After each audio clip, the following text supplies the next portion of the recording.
जय Hind. Math technique में आपका बहुत बहुत स्वागत है। और ये हम लोग POD यानी प्रॉब्लम ऑफ द डे का लेक्चर नंबर 11 करने वाले हैं। लेक्चर नंबर 11 में मैं आपको चक्रवृद्धि ब्याज का एक बहुत ही इंपॉर्टेंट क्वेश्चन बताने जा रहा हूँ, जो अक्सर इस टाइप के क्वेश्चन एग्जाम में बनते हैं और हम अक्सर उसको जल्दी सॉल्व नहीं कर पाते हैं, काफ़ी टाइम लग जाते हैं या जो भी। तो मैं आपको एक बहुत ही शॉर्ट तरीका बताऊँगा और वो हमेशा आपको एग्जाम में प्रयोग करना है। देखिए, चक्रवृद्धि ब्याज की जितनी भी कॉन्सेप्ट होंगी, मैं आपको एक अलग प्लेलिस्ट में पूरा अच्छे तरीके से उसको समझा के बताऊंगा। बट अभी एक क्वेश्चन के माध्यम से मैं आपको बताना चाहता हूं कि कैसे इन सभी सवालों को भी हम एकदम शॉर्ट तरीके से और आसान भाषा में आसान तरीके से बना सकते हैं। देखिए, सवाल आपके यहाँ पे दिख रहा होगा। सवाल पढ़ देता हूँ मैं एक बार, देख लीजिए। कह रहा है किसी धनराशि का 4% वार्षिक ब्याज की दर से 2 वर्ष का चक्रवृद्धि ब्याज, किसी धनराशि का 4% वार्षिक ब्याज की दर से 2 वर्ष का चक्रवृद्धि ब्याज 2448 रुपया है।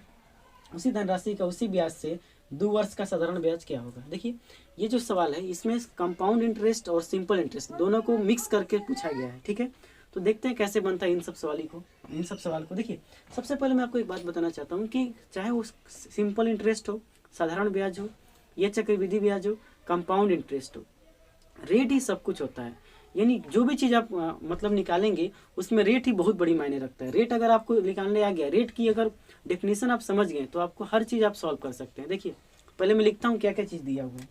यहाँ पे आपको रेट दिया हुआ है, रेट दिया है 4%, और आपको दिया है टाइम कितना दिया है 2 ईयर्स, टाइम कितना दिया है 2 ईयर्स, और चक्रवृद्धि ब्याज कितना दिया है 2448। ठीक है, और आपसे 2 साल का SI पूछा गया है, 2 साल का कितना होगा। चलिए, इतना चीज़ आपको दिया हुआ है। देखिए, अब आते हैं। देखिए, अगर आपसे मैं पूछूं कि रेट कितना दिया है 4%, रेट कितना दिया है 4%, 4% को क्या मैं 1/25 लिख सकता हूँ। 4/100 तो 1/25 हो गया। देखिए, अगर आप 1 साल का ब्याज निकालेंगे तो 25 रुपया है वो 1 साल में कितना हो जाता है 26। कितना हो जाता है 26। लेकिन अगर 2 साल की बात किया जाएगा, 2 साल की अगर आपसे बोला जाए कि ये 2 साल में कितना हो जाएगा, तो आप इसको स्क्वायर कर देंगे। 25 स्क्वायर 26 स्क्वायर। देखिए, 1 साल पूछा जाता तब क्या हो जाता है 25 से 26। अगर 2 साल का मामला है तो 25 स्क्वायर प्लस 25 स्क्वायर 26 स्क्वायर हो जाएगा। अगर 3 साल का मामला होता तब 25 स्क्वायर 25 क्यू और 26 क्यू हो जाता। बात समझ में आ रहा है थोड़ा थोड़ा। चलिए, देखिए, 25 का स्क्वायर का मतलब होता है 625। कितना होता है 625। अब 625 रुपया 2 सालों में 676 हो जाता है ना। 26 का होल स्क्वायर कितना हो जाता है 676। अगर मैं आपसे पूछूं, ये तो प्रिंसिपल है, ये क्या है मूलधन है, और ये अपना क्या है मिश्रधन है, अमाउंट है। अगर मैं बोलूँ कितना का ब्याज मिला, कितना का ब्याज मिला, तो CI कितना हो जाएगा बताइए, घटाइए इससे। 25 और 26 कितना हो जाएगा 25 26 51। कितना हो गया 51 यानी मेरे अनुसार, यानी हमने जो प्रिंसिपल माना है 625, उसके अनुसार जो चक्रवृद्धि ब्याज निकल के आया है 51 रुपया है। लेकिन हमारे सवाल में कितना दिया गया है उसको देखते हैं। तो सवाल में इसी वैल्यू को, इसी का यानी 51 जो यूनिट होगा वो 2448 के बराबर होगा। 51 यूनिट 2448 के बराबर होगा। 3 से कटाइए इसको 17, इसको 3 से कटाइए 8 और 16, 3/24 16 3 48। 17 से कटाइए इसको, 17 चौके 68, 17 चौके 68। ठीक है, और 2 70।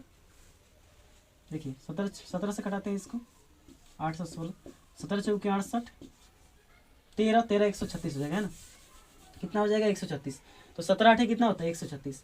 यानी जो 1 यूनिट की वैल्यू आ गई, 1 यूनिट की वैल्यू 48 आ गई। कितनी आ गई 48। अगर मैं आपसे बोलूँ कि प्रिंसिपल कितना हो जाएगा, तो आप बोलेंगे 625 गुणे 48। कितना हो जाएगा प्रिंसिपल, अपना जो ओरिजिनल प्रिंसिपल है वो 625 गुणे 48 हो गया। लेकिन आपसे पूछा गया कि 2 सालों में साधारण ब्याज कितना होगा। तो देखिए, अगर 1 साल में साधारण ब्याज की बात करें तो 1 साल में कितना मिलेगा 4%, फिर अगले साल में कितना मिलेगा फिर 4%। अगर मैं बोलूँ 2 सालों में कितना मिलेगा तो आप बोलेंगे 8%।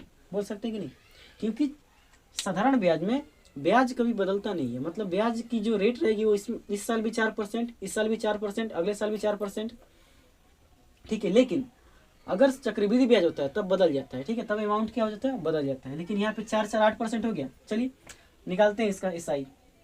SI बराबर क्या होता है PRT/100। तो P कितना निकाल चुके हैं आप लोग 625 इंटू 48 इंटू आपके पास ब्याज 4 है और 2 सालों की बात है तो 4% इंटू 2%/100।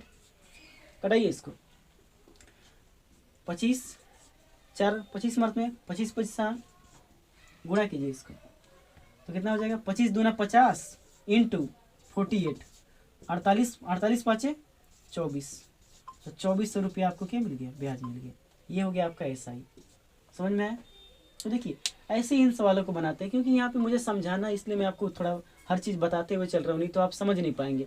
शॉर्ट में आप अगर आप सोचते तो कैसे सोचते 25 से 26 हो गया 2 साल में तो 625 से 676 हो गया। घटाएंगे 51 की वैल्यू कितनी 2448, 1 की वैल्यू 24, 1 की वैल्यू 24 तो यहाँ से तुरंत निकाल देते मूलधन 625 इंटू 48 हो जाएगा, सॉरी 48 और 48 इंटू 4 इंटू 2 कर देंगे तो हमारा ब्याज हो जाएगा। बात समझ में।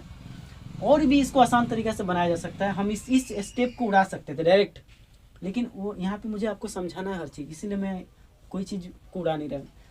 क्वेश्चन में तो ऑप्शन नंबर जो भी आपका होगा वहाँ देख लीजिए और उसको सही कर दीजिए। 2400 आपका आंसर हो जाएगा। ठीक है, समझ में आया होगा आपको बिल्कुल ये वाला।